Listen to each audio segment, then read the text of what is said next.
interrumpió. A ver, ahí estoy empezando a ver las visualizaciones. Espero un mes. Se interrumpió de repente, como si se hubiera interrumpido la conexión. No sé sinceramente qué es lo que sucedió. Espero algún mensaje como para ver que ahora me están recibiendo.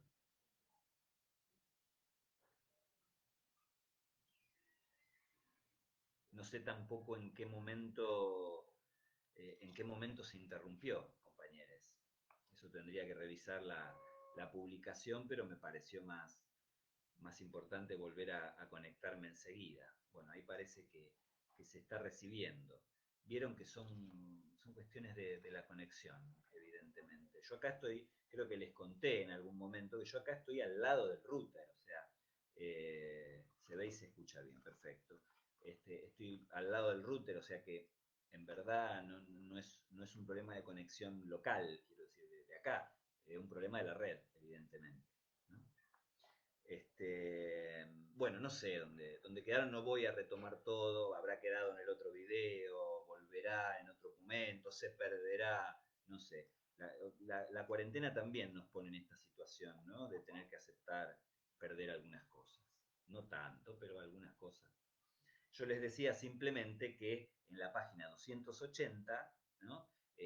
Castoriadis retoma el fragmento este del oráculo y ahí se puede ver una manera muy interesante de cómo Heráclito piensa, o cómo Castoriadis piensa que Heráclito piensa, ¿no? La relación entre el ser y el aparecer. Yo les quería leer otro fragmento antes de dejar esto del ser y el aparecer, que es interesante porque introduce la cuestión de la psique, ¿no? Que está en la página, si anoté bien, 273, ¿no? Eh, a ver, claro, se cortó cuando decía lo de la significación del ser. Ah, se ve que no llegué. Bueno, es un fragmento, no lo voy a volver a leer. Está en la página 280 sobre el final, pero ahí donde Heráclito, donde Castoriadis trabaja la cuestión del fragmento este sobre el oráculo, ¿no? Que el oráculo de Delfo no dice ni calla nada, algo así, sino que significa, ¿no? Y esta cuestión de la significación como relación entre el ser y el aparecer. Pero bueno, les decía recién, ya está, si se perdió, se perdió. A lo mejor queda en la grabación, a lo mejor no, bueno, ¿qué va a hacer? A lo mejor retorna. Sí quiero leerles esta parte de la página 273 que me parece importante porque ahí se introduce la cuestión de la psique, justamente, también para pensar aquí ya la relación entre el aparecer y la verdad, entre la doxa y la verdad, digo, pero esto de que no es que la verdad está en otra parte, ¿no? Porque el ser está en otra parte, sino esto de, bueno, de no confundir, pero sí encontrar el ser en el aparecer. Y en la página 273 hay un fragmento, en verdad todo el párrafo es interesante, ¿no? Está hablando de la crítica de la tradición, justamente. Dice que la crítica de la tradición popular de por sí es la más importante, ¿no? Porque se dirige a las representaciones y significaciones instituidas. Pero lo que dice después me parecía interesante retomar, sobre todo bueno, promediando el párrafo, la oración empieza en efecto, dice, la percepción inmediata y reflexiva induce al error, ¿no? Como que si uno confía solo en la percepción, se expone al error. Los hombres poseen un aparato sensorial, diríamos hoy, que contiene dentro suyo la capacidad del error. Tienen además la presunción de creer que saben. Eso, bueno, ahora vemos si decimos algo más, ¿no? Este, lo cual es tan catastrófico como la enfermedad sagrada, la epilepsia. La capacidad de error propia del aparato sensorial trabaja plenamente cuando éste no es controlado por esta potencia interior de reflexión y de pensamiento que Heráclito llama, como lo hará toda una tradición después de él, el alma, ¿no? La psique. Por esta razón dice que los ojos, bueno, cito un fragmento, que los ojos y los oídos son muy malos testigos para los hombres si tienen almas bárbaras, ¿no? incultas que no trabajan los datos brutos de la sensorialidad. Esto es importante. Primero, bueno, porque introduce la cuestión de la psique, que es nuestro tema, pero además porque la sitúa, se me ocurre decir, casi como juez, ¿no? En el sentido de trabajar esta idea de las percepciones, ¿no? No quedar reducido solo a las percepciones y en todo caso, ¿no? Poder evaluar y emitir un veredicto, ¿no? Esto es interesante porque el error puede estar en la percepción, pero el problema está en la psique. Digo esto porque el problema es cuando dice Heráclito, o sea, dice Castoriadis que dice Heráclito cuando la psique es bárbara, cuando el alma es bárbara, cuando no está formada, cuando es inculta, ¿no? Todos estos calificativos, ahí es donde está el problema. O sea, el problema no es el error de percepción, eso es algo inherente a la percepción. El problema es el alma, ¿no? O sea, el problema es lo que se juega en ese nivel. Fíjense la importancia que le da, pero a la vez el lugar que le ubica, ¿no? Diríamos en esta metapsicología, en este aparato, el lugar que le da al alma en toda esta cuestión que ya tiene que ver con el conocimiento. Digo, eso lo retomaremos en el siguiente cuatrimestre, en la siguiente clase, pero aquí aparece con claridad.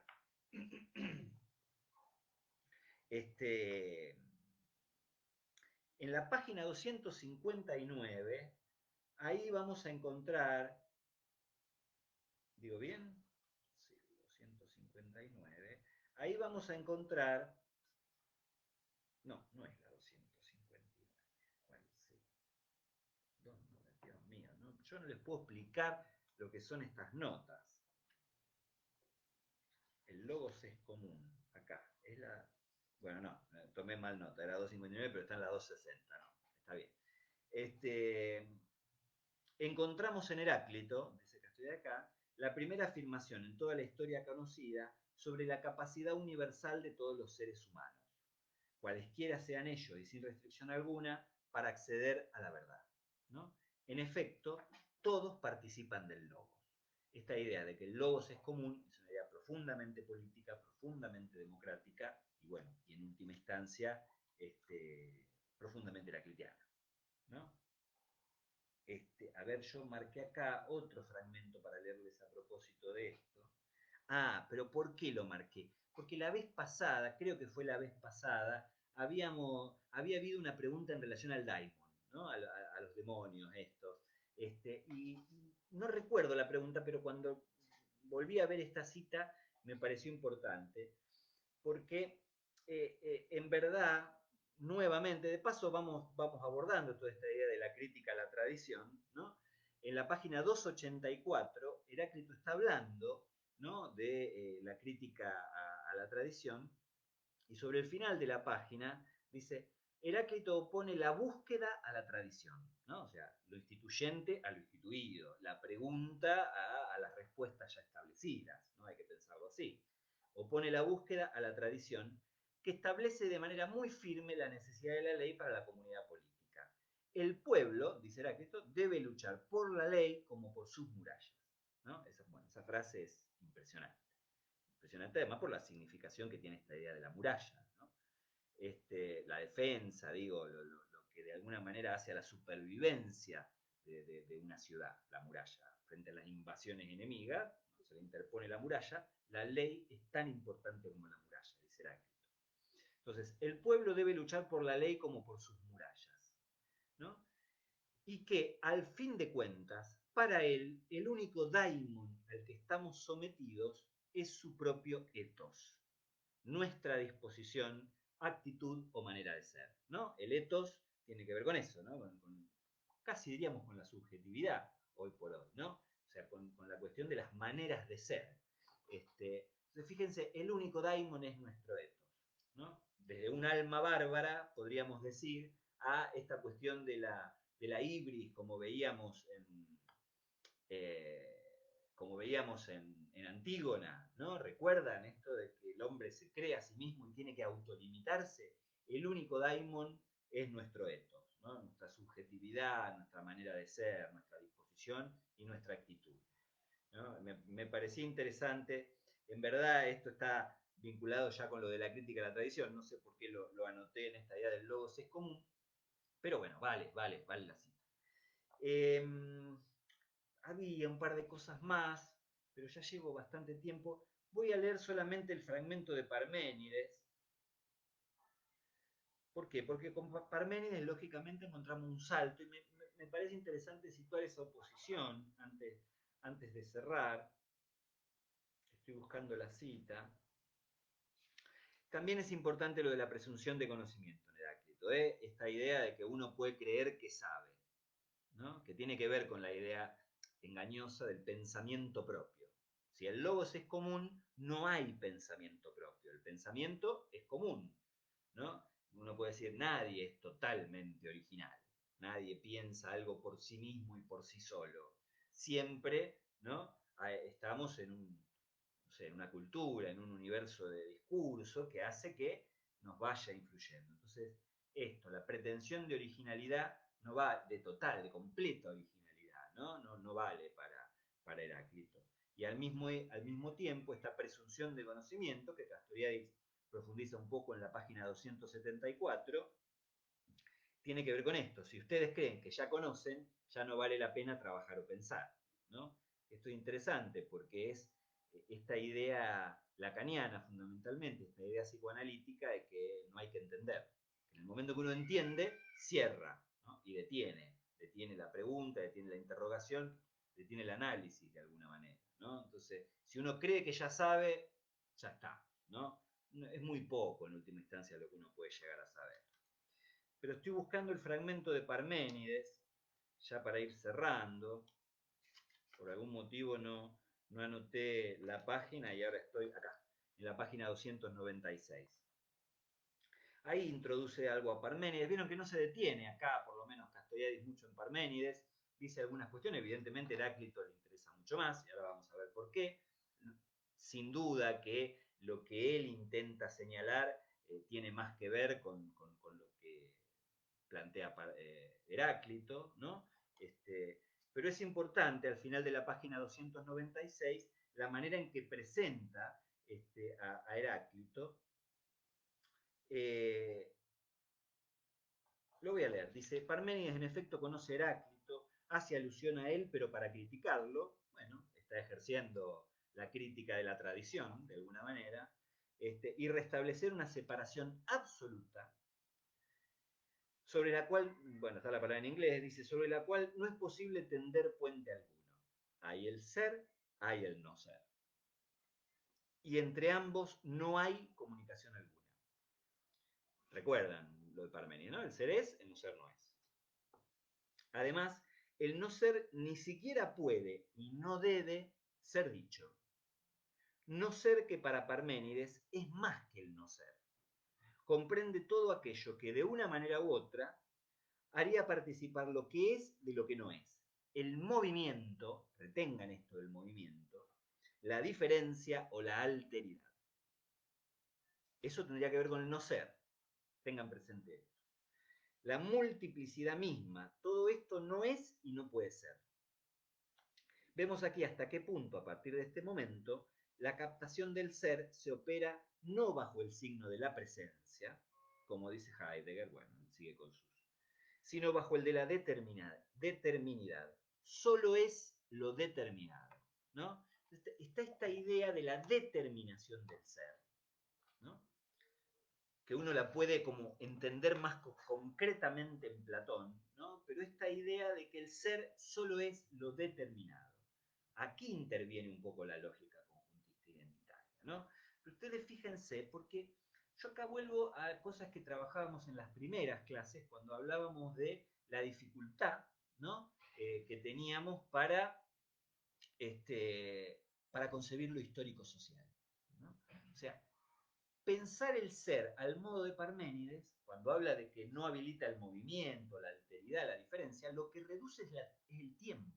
O sea que lo que resulta imposible o difícil de pensar en el ser de Parménides es la temporalidad, o sea, la historia, ¿no? Yo les decía a propósito de lo histórico social, esto que en verdad decía Castoriadis, que lo podemos pensar como cosas totalmente separadas, pero nos cuesta pensarlo ¿no? Tenemos, por las determinaciones de pensamiento, tenemos como una tendencia, o sea, tenemos una enorme dificultad para pensar que una cosa es imposible sin la otra.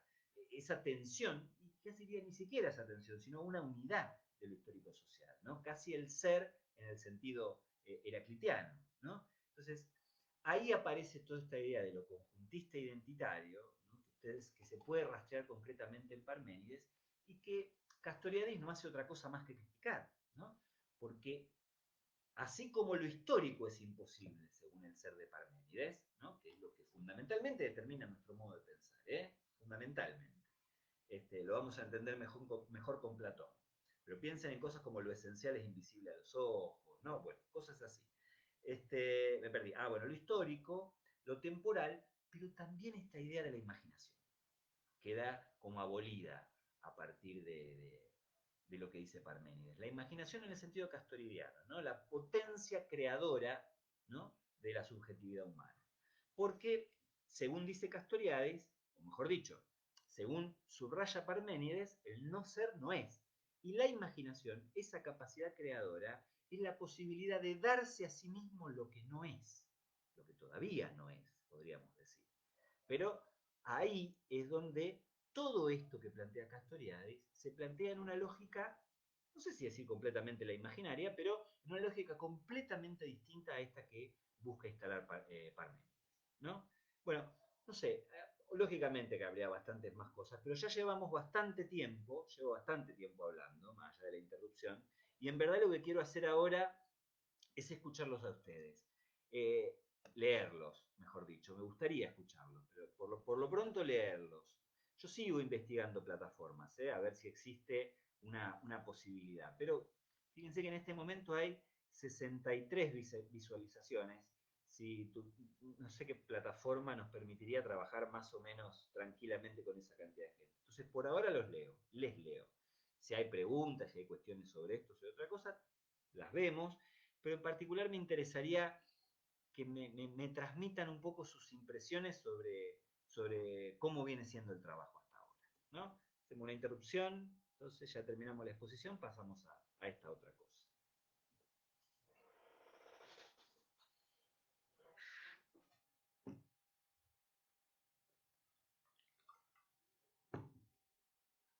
Google Meet, sí, sí, tendríamos que probar Google Meet, ¿eh? Vamos a hacerlo. Bueno, Facebook es mejor, dice. Podríamos experimentar alguna vez, hacer tipo una clase especial, ¿no? Probar algo así en ese sentido. Bueno, Paula, por mi parte me ayuda y me están resultando útiles las clases, exposiciones por este medio. Lo que sí le iba a pedir es si podría nombrar los textos que fuimos trabajando, bueno, lo vamos a hacer, porque en comunidades no los estuvieron subiendo y en las últimas 3 o 4 clases me fui perdiendo un poco. Ah, bien. Bueno, ahora vamos a ver, yo tengo entendido que están en comunidades, pero bueno, vamos a ver. Claro, sí, otras plataformas se cortan. Acabamos de comprobar hoy mismo que Facebook también. Pero bueno, es cierto que hasta hoy no nos había fallado nunca. En verdad yo creo que el único problema que tiene Facebook es la dificultad en el intercambio. Que ojo, no sé si viéndonos las caras, digamos, podríamos allanar esa cuestión. Porque somos unos cuantos, somos un escuante. Este, en este sentido, a mí me parece que hay que reconocer que hasta ahora Facebook no nos ha fallado.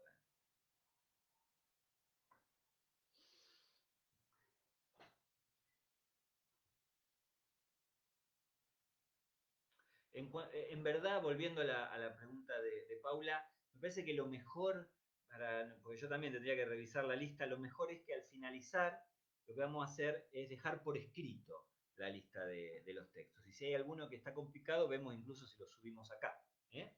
Hacemos así. Algún complicado de conseguir, digo. Me quedo con Facebook. Bueno, buenísimo. Vamos a ir viendo. No lo transformemos en un debate Facebook, Google o cualquier otra. Si hay otro comentario que vaya en otro sentido, bueno, está bien. A ver, porque esto, se puede volver a la clase sin tener que grabarla. Eso es importante también. Ustedes saben que yo he recibido unos cuantos mensajes y alguno en particular me había dejado pensando, pero bueno, es importante la libertad que da en ese sentido Facebook, ¿no? O sea, el hecho de que la clase quede grabada. Había un mensaje hace un tiempo que decía algo así, de que tenía que trabajar, no podía en este horario, y que después, por distintos tipos de cosas, terminaba viendo la clase también como en episodios, digamos. La fraccionaba, pero que servía. Y bueno, tener esa posibilidad me parece valioso, ¿no? Me parece valioso.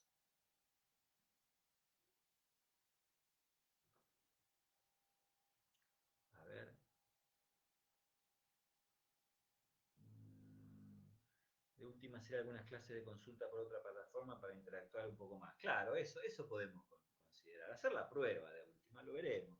Lo pensé para la clase de hoy, pero no lo habíamos, no lo preví, no lo previmos, no tuve tiempo de explorar otras plataformas. Así que bueno, lo descarté inmediatamente. Se me cruzó, pero lo descarté.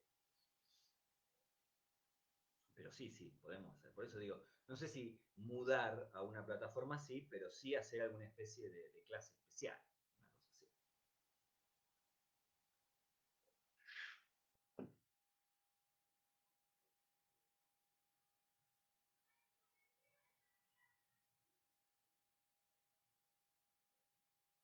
Sigo esperando, a ver si hay devoluciones, me interesa verdaderamente. Por lo pronto veo que les está sirviendo.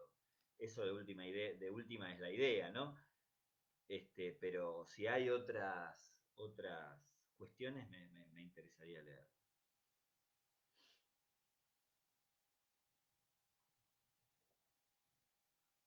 Están ahí, ¿no? ¿O se fueron todos?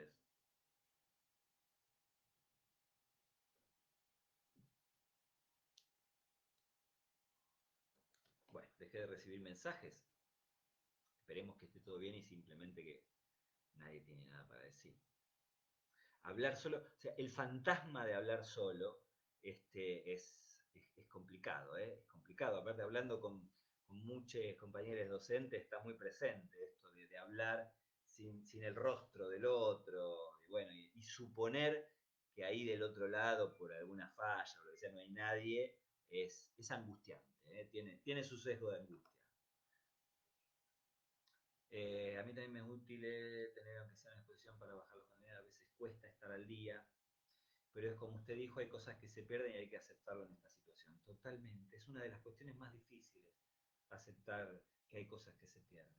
El análisis, el psicoanálisis, quiero decir, el tratamiento analítico, ustedes saben, ¿no? Que ese es uno de los objetivos principales, poder aceptar que hay cosas que se pierden. Y esto yo lo refuerzo porque cuando uno ve la urgencia que a veces aparece en ciertas cuestiones durante esta época de cuarentena, ¿no? Desde múltiples lados, ¿no? Pero incluso este imperativo, hoy salió una nota simpática en el página sobre esta idea de que hay que aprovechar el tiempo, ahora, bueno, si no tenemos trabajo y estamos más en casa, bueno, hay que producir, hay que escribir, bueno, también aceptar que algunas cosas se pierden, qué sé yo, no estamos en una situación cualquiera, precisamente, y tiene su cuota de angustia ya de por sí la existencia del virus. Entonces, frente a todos esos imperativos, poder aceptar perder algunas cosas y estar un poco más tranquilo. A mí también me resulta muy útil, gracias Lola, gracias a todos, ¿no? Por los comentarios.